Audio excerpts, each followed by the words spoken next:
Ja, jeg vil gerne bevise sinusrelationerne, og vi har lavet en vilkårlig trekant,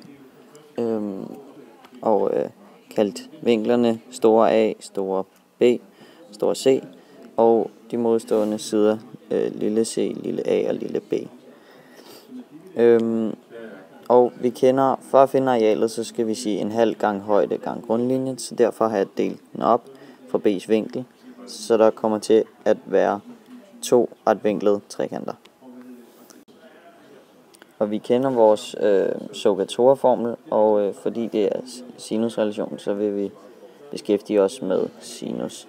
Så derfor kommer der til at stå oppesæt og den hypotenusen. Og her der er det højden, som er oppesæt og den modstående, og h som hypotenusen er lille c her. Så den kommer til at hedde sinus til store A er lig med h divideret med c, som vi har skrevet her. Det omskriver vi så og sætter c over på den anden side, så der kommer til at stå c gange sinus til store A er lig med h. Det sætter vi så ind i vores formel her. Så det kommer til at hedde en halv gange c gange sinus til store A gange grundlinjen, som ligger her over B. Okay, her vil vi gøre det samme, bare ud fra vinklen C. Og vi har igen delt den op i 2 retvinklede, og så bruger vi sinus igen. Så den kommer til at hedde sinus til vinklen store C her er lig med oppesæt, som er den modstående, som er vores højde, og divideret med hypotenusen, som i det her tilfælde er lille a. Så derfor hedder den sinus til store C er lig med h divideret med a. Og så sætter vi a over på den anden plads, så der kommer til at stå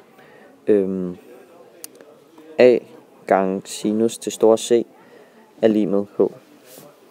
Det sætter vi så ind i vores formel her, så den kommer til at hedde en halv gange a gange sinus til store C gange b. Derefter forkorter man med fælles faktorer i hver brøk, altså sådan her. Der.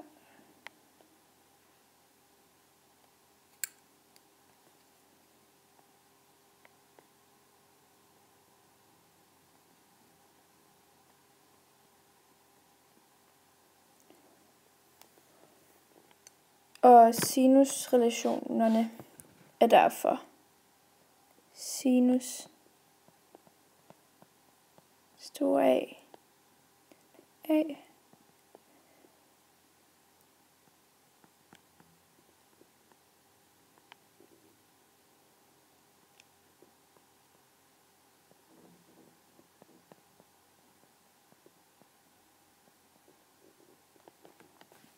sinus til store A divideret med A lige med sinus til store B divideret med lille b lige med sinus til store C divideret med lille c.